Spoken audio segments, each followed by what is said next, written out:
nganje muri byose ndo udasanzwe ijambo rinyita umunyamugisha simvumika oya nahezegiwe na data sindogeka oya sangiye kamere na data amawina umwana w'Imana nzima ambassador nico nkora mu buzima seru kuko je ndamaze kubaza abantu kweki wowe uvuga ko indirimbo ari izisi isi hari ikintu na kimwe yaremye ko tuzi ko byose ari ivy'Imana akajambira ngo je ngo nabisanza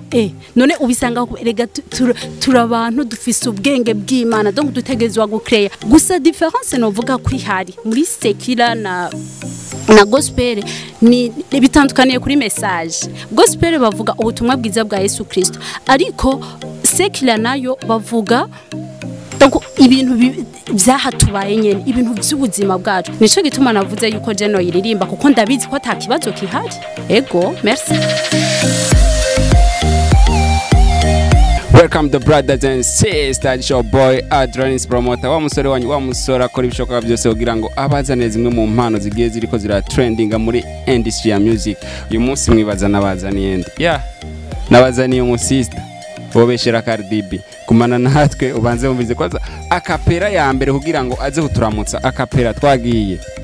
Yesu yatsinze urugamba maze aca duhana tukukuganza apfunga devoni kamba ngo abari twe tomato muhonyanga ugupfa kwe ukuzuka kwe niko komaye ububasha muri we mbona ukuvuka ubuje we ndicare mu gishasha no fear cause kwastinimi nivyizigiro by'ubwiza muri living free cause I know ko ntari mu bwami bw'umwiza sabwe niho mukiri cyaye mwagiye ya tugira ko nakazina ka mbega witwa nde abantu bakubona sister mapendeza sana irarenze uraririmba cyangwa urarapa byose akazina kanje nitwa Pamela Munyana aka Pamimuni mana yanje tukiraho nyene mbega DJ Oriyo yaririmbiye wewe ko aheruka gusora indirimbo yitwa Munyana yo bari wewe bon nibaza ko ba Munyana twaba turi benshi sinibaza ko ari jewe iyo umvise kaya karirimbo nta kintu gihinduka nyene cyane oya nta gishobora guhinduka kuko ndizera ko atari jewe yaririmbi ya Pamela cyane Munyana ndakwita ibyo nshaka urumwe novuga ngo mu bakobwa bariko barakora gose muri industry ya music muri kategori ya gospel mbega kuki washimye kuja muri gospel tagiye muri sekira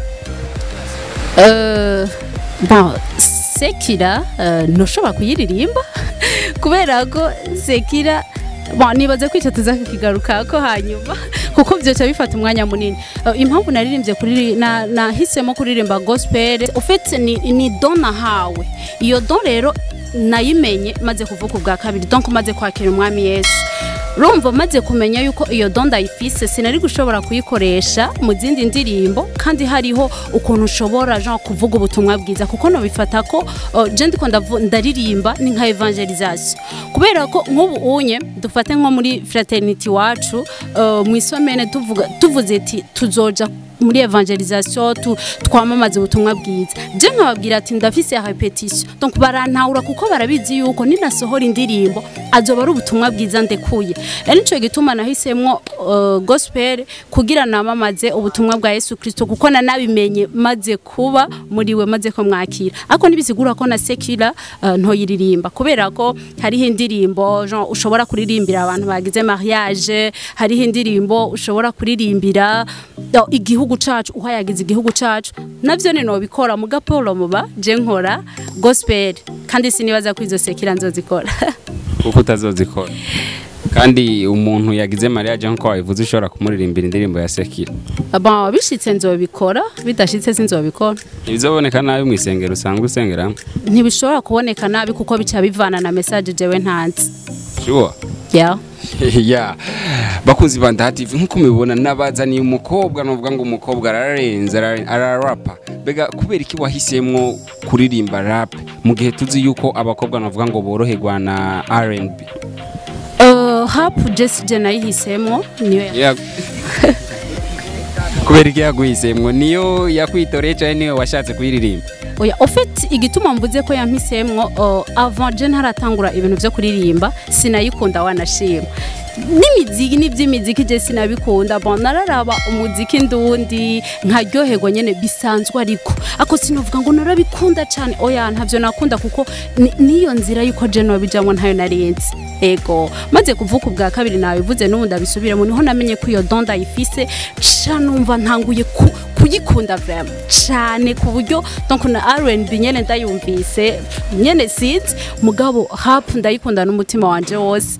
kubera ko ariyo yampisemo iyo bari jewe nayihisemwo sinibaza ko naba ndayikunda nkuko ndayikunda ubu ya pami muni iryo zina riragoye ya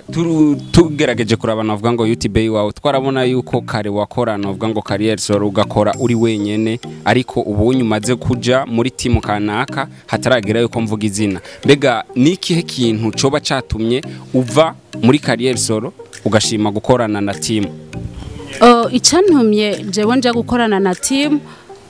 ubwa mbere na mbere turabizi yuko ijambo ry'Imana rivuga ngo aho babiri canke batatu bakoraniye azoba ari hagati yawo ntibisigura ko nahari umwe ariko arakora Imana itari muri we oya iri muri we mugabo donc ibikorwa bikoze umuntu umwe n'ibikoze babiri canke batatu sinibaza ko ari bimwe si bimwe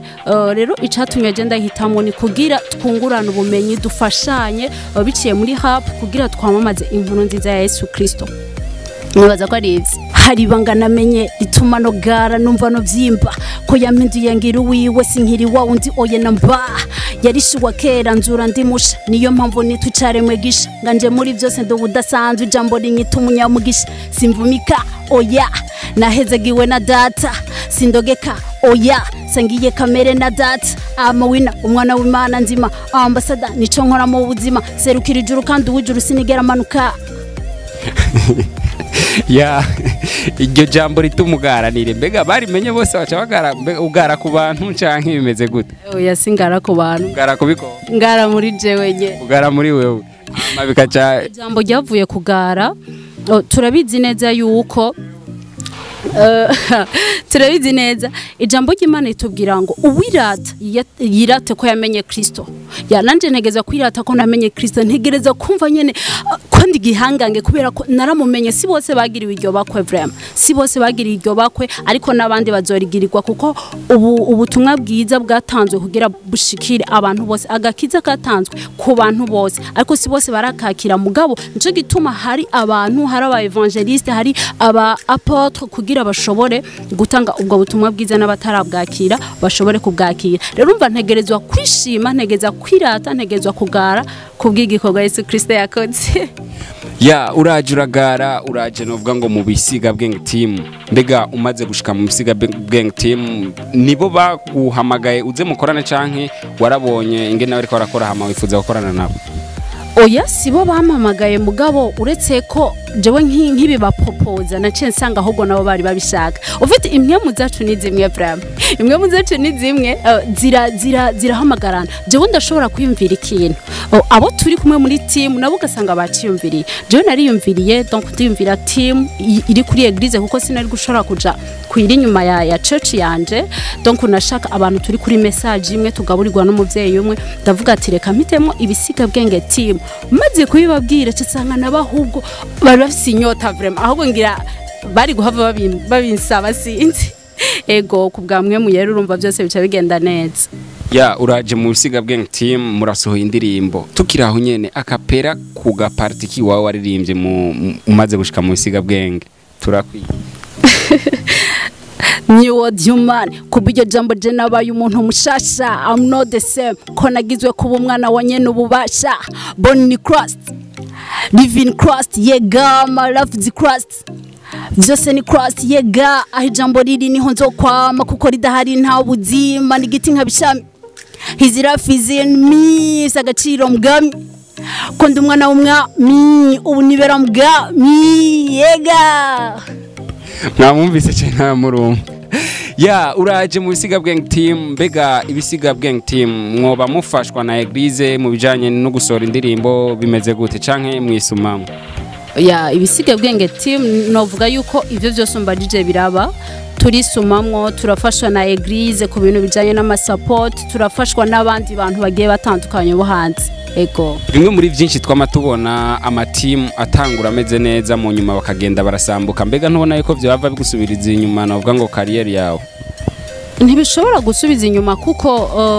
uwo turiko turakorera siba yari bien sûr uwo turiko turakorera n'umwami kandi arabizi ibikorwa turiko turakora rero nukuvuga ko ofete ni nka kujya bavuga muri team ntihabura avantage na inconvénient kandi n'ukora ari wenyene ntihabura avantage na inconvénient donc nukuvuga ko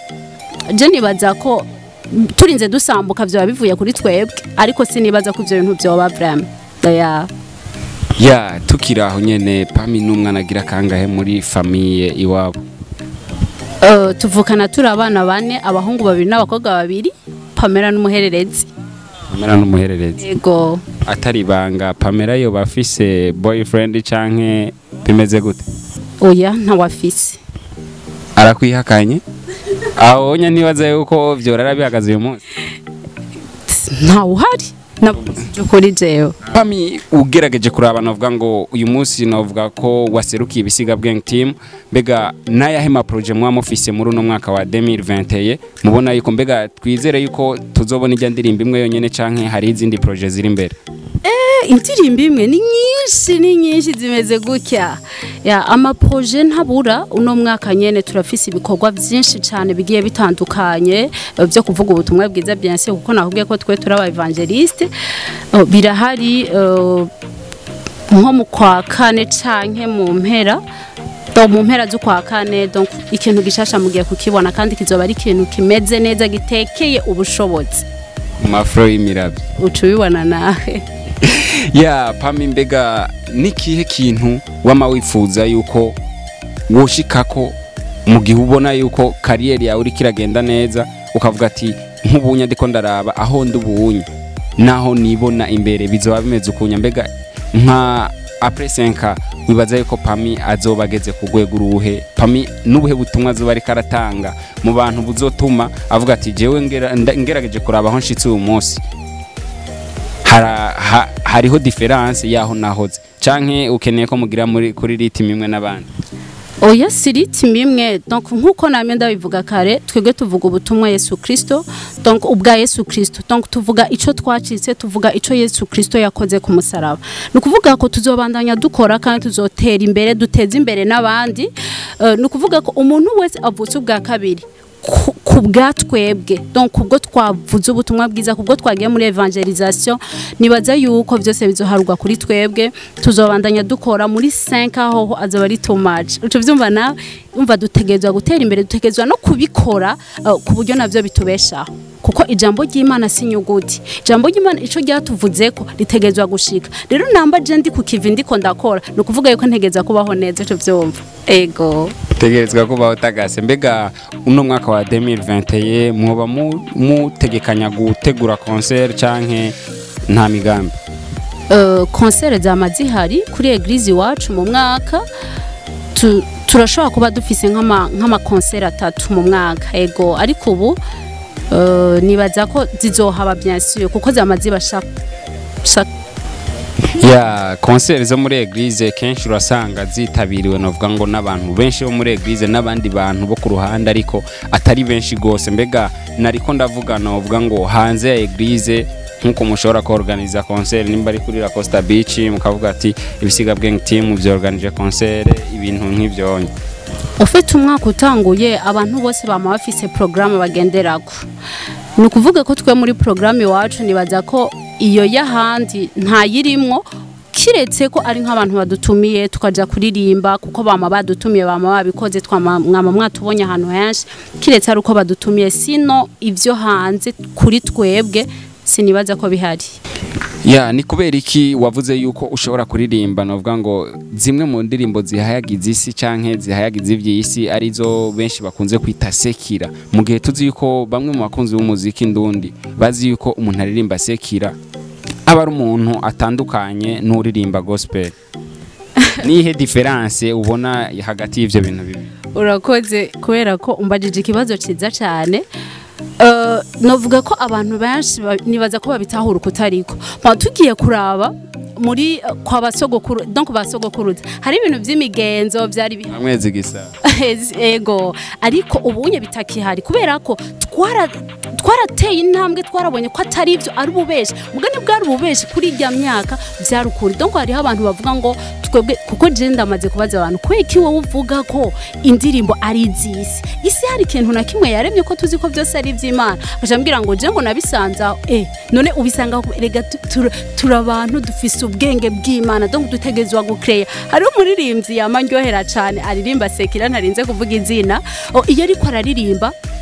araca imigani myinshi kandi iyo migani donc abari yakuye mu mutwe vraiment general mubajije mugabo uri kurara ucumenga ni ya myibutsa y'abasogokuruza donc arakreya rero natwe dutegerezwa gukreya donc nsiguye difference ni kuvuga ko onitije ijambo ryo muri Bible muri Genese haratubwira ngo ubwa mbere na mbere Imana yaremye ijuru n'isi donc kwisi nta kintu na kimwe cyari kihari isi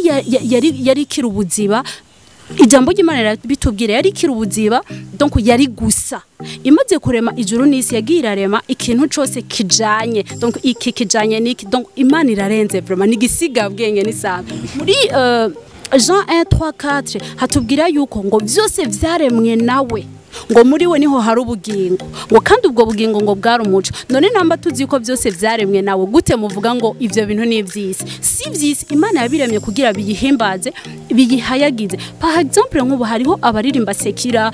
baririmba bagahayagiza igihugu batanga impanuro batanga impanuro mu bantu ukuntu bakwiye kuvyifatamwo urabona ibintu nk'ivyo gusa difference no vuga kwihari muri sekira na gospel ni bitandukaniye kuri message gospel bavuga ubutumwa bwiza bwa Yesu Kristo ariko sekila nayo bavuga donc ibintu byahatubaye nyene ibintu by'ubuzima bwacu kiretse abantu babikoresha mu bitari byo hariho abantu babikoresha mu gutukana mu gupondana urabibona ibintu nk'ivyo abo nibo novuga ko babikoresha kutari ko muga nabone ntidusha tubita ko arabisi kuko ivyo bavuga bishikira twere ntiturabisi mu gihe wemera ko uruwisi nyene kandi uzoguma uruwisi muga je sindi uwisi bien sûr nico gituma navuze yuko je no yiririmba kuko ndabizi ko atakibazo kihari ego merci ya nkuko nami ndabibasabira nkuko twamye tubikora akapera yo kugira ngo usezera abakunzi banda TV n'abakunzi bibisiga bwenge muri rusange nabambanywe na Kristo maze nzuranywa nawe singitinye vyakazoza kuko ubundi muri we ntivyari vyorosha ariko vyari bikwiye iyo utancungura ubukaba karabaye warancunguye ungira wawe ndicaremwe gishikandi byose ni kubwawe ubu ndatamba ndasirimba yapfuye kubwanje nanje mbayeho kugiwe ndigisiga bwenge kwasi niwe life nuzuye amahoro mu mutima in my new life ya tugushimire kuba waduhaye kano kanya tukayaga nawe murakoze cyane namwe ndabashimiye ya abakunzi banda TV nkuko nabibabwiye umuntu twazanye umunsi umuntu asanzwe afise mpemo afise ni byinshi cyane mwumvise frauds yiwe zirarenze genda rero mugire subscribe channel abone kuri ibisiga gang team kugira ngo mubandanye mukurikirana ibikorwa byabo ndagushimiye aho herereye hose ubandanye ukurikirana ibikorwa bya Ndaha TV nkuko nabibemereye igihe cyose nzokoma ndabazanira zimwe mu mpano zigiye zitandukanye ya ndabashimiye kuba mwampaye kano kanya kugira ngo munkurikirane ciao